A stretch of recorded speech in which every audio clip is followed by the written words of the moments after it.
and welcome to my bedroom. Yes, I'm just laying on my bed because I'd like to start a new series on this channel. Hello. It's Thursday, I think. So, I just got done filming 2 other videos. One where I took a shower, and one where I guess baked in my underwear. So, I decided I wanted to start a new series on my channel, and I don't really have a series yet. Like, I've had story times, I've had, like, continuations of things. Like, I had my Trying to Learn Ukulele series, I had my mukbangs, but this is a new thing for me, something that as a format is new for me. This is Not Your Mother's Sex Ed. Now, sex ed is just not inclusive. It's really not.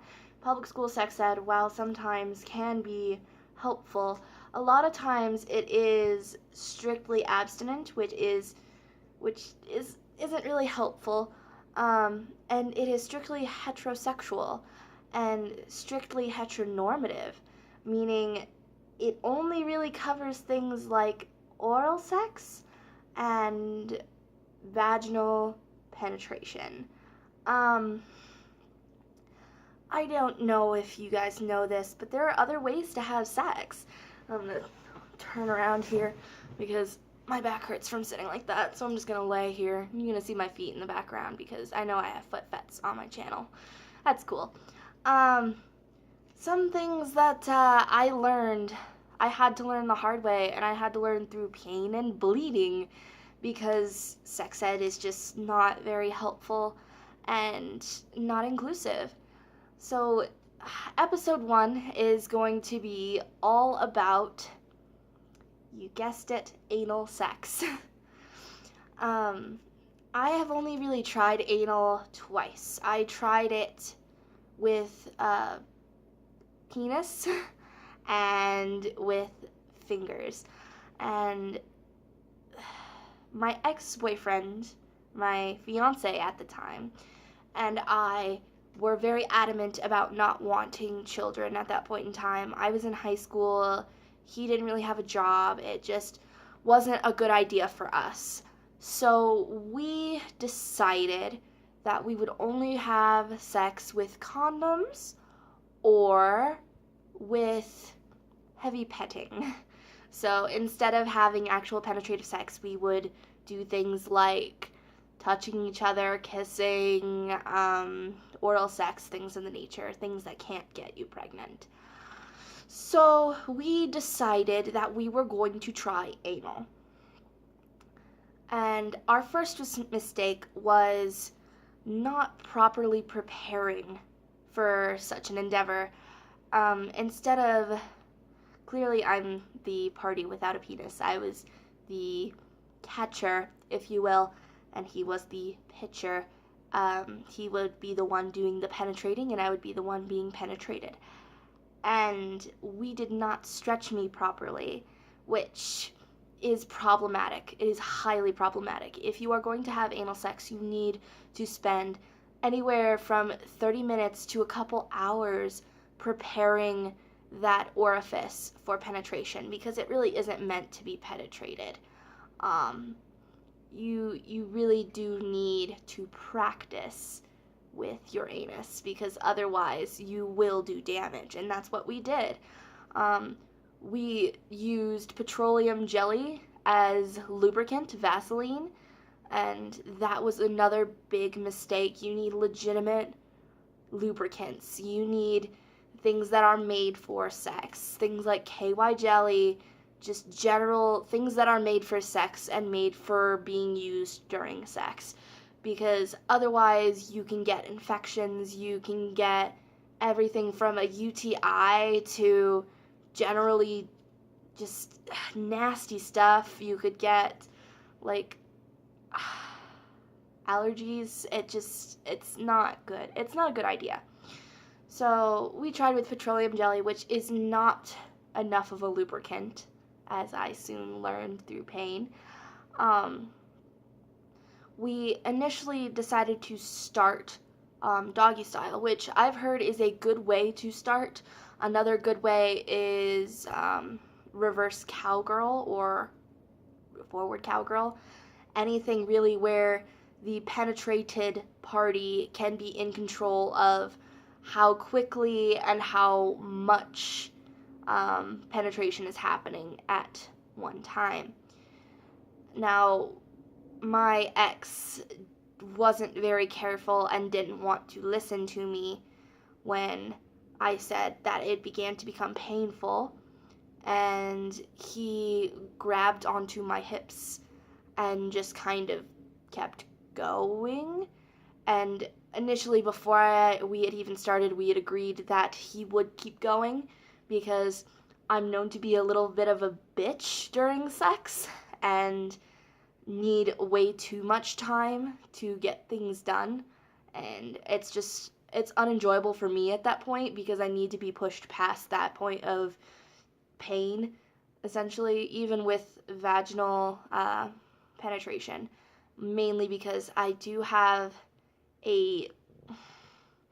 I do have a tight vaginal canal, and my vaginal opening needs coaxing in order to move past. And usually, if I'm with someone that I trust and stuff like that, and with the proper amount of lubricant, it's not that much of a problem. It'll hurt for the first like minute or two during the initial penetration, but after things start to get going, it goes away. And that's another thing. Don't expect your second time having sex to be painless. It's not. Even me, someone who has been sexually active for years, still gets some pain. Just, I don't know why. Yeah. But anyway, being anally penetrated hurt a lot more than I thought it would. Especially since you think, well, this orifice stretches nearly daily to excrete, and the excrement isn't that much bigger than, or isn't that much smaller than a penis. So you're thinking, okay, this should be fine. It's not fine. It's really not. He got, like, the head of his penis in, and then I couldn't take it anymore, and I collapsed, and I said, no more, nope, absolutely not, and went to the bathroom to sort of, check things down there, because it hurt a lot, and I was bleeding, and I don't think that's supposed to happen during sex, any type of sex, really, unless it is your kink and you did it on purpose, you really should not be bleeding. And it's just, I didn't understand why at the time that it was, one, so painful, and two, so messy. Like, just the blood was a lot for me. And then later on, with another male, I tried again, because I'm stupid. I tried again, and it was a lot better of an experience, and still not a good one. I'm just not someone who enjoys anal sex, apparently.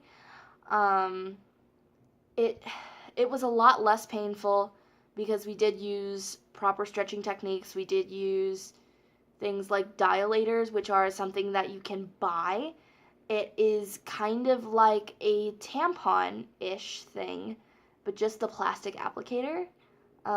It's a butt plug, essentially, that goes anywhere from, like, the size of a light flow tampon to about the size of a penis and a little bit larger. You want to stretch a little bit larger before you begin anal sex, just because the friction in penetrative sex can be painful if not properly stretched.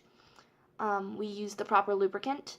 We were very careful and made sure that I was I don't even know how to explain this. I was on my side with my leg fully up on his chest, and he was pushing in, and he was a lot more careful and a lot more articulate with what he was planning on doing, so I could prepare myself. and it was just a far more pleasant experience. Um, in the end, I ended up not achieving orgasm until he began stimulating my clitoris, and that's just a thing for me. Like, without internal G-spot stimulation or clitoral stimulation, I just can't get off. It has to be both at the same time. Um, that's just something about me. I don't know. But yeah, anal sex can be a pleasurable experience, but you really do need to read into it. You need to do your research. You need to make sure you are in tune with your body and knowing what's going on. And I I hate to say this, but you do need to go to a doctor. You need to go to, if you're female, your gynecologist. If you're male, your general provider. There are things called proctologists that work strictly with your anal region. Um, you really do need to go talk to them and make sure everything is on the up and up down there, especially if you are having anal sex on a regular basis, because things like ripping and tearing can happen. You can get things called fissures, which are painful and rarely heal. You can get hemorrhoids, which sound like they're just something that you have to deal with, but in reality, they are enlarged blood vessels, and they do cause a lot of pain, and they can cause a lot of damage to your rectal area.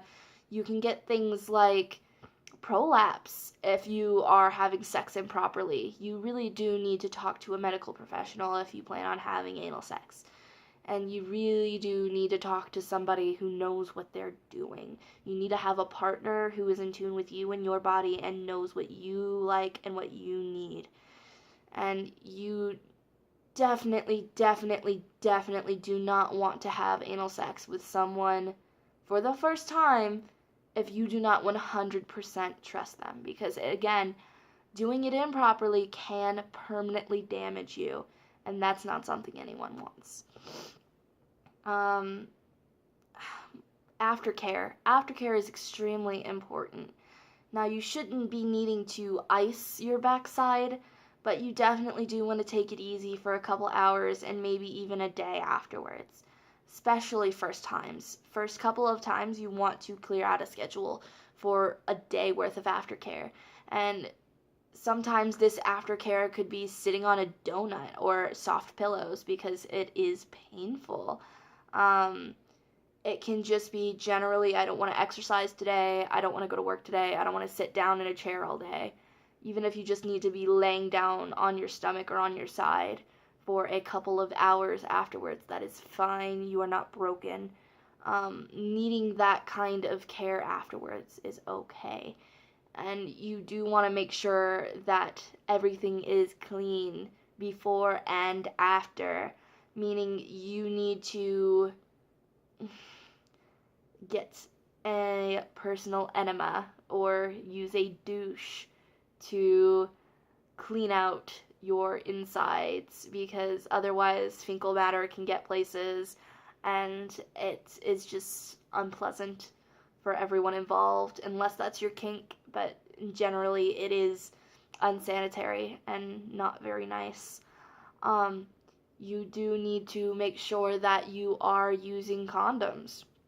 Yes, I know, using condoms on anal sex is so weird, but they do help reduce friction because they do sleek out the penis, and they do come lubricated, so you have that added benefit. And they do help prevent the spread of any infections that you can get during anal sex. And that even could just be a UTI on the part of the penetrative person. You really do need to do your research and make sure you are keeping things clean and stuff like that. So yeah, this has been my personal experience and what I recommend for you to do if you are going to try anal sex. I would like you guys to like and comment and subscribe and do all that other stuff. I will be doing more of these videos in this format, just me laying on my bed talking to you guys, sex positive, and just generally educating you, because I really, really, really hate when people say, oh, I had a terrible, terrible experience with this and I never want to try it again because someone or something went extremely wrong. Um, there's there are many ways to have sex, and not all of them have to be something entering you or you entering something. Just know that, and know that no matter who you are, what your sexuality is, your experience is valid, and what you need to get off is what you need to get off, um, within reason. Don't go out there having sex with actual animals or children. Bad. Yeah. So enjoy the rest of your week. I do genuinely love you guys, and I will see you later, probably on Tuesdays, because this is a Thursday video. Goodbye.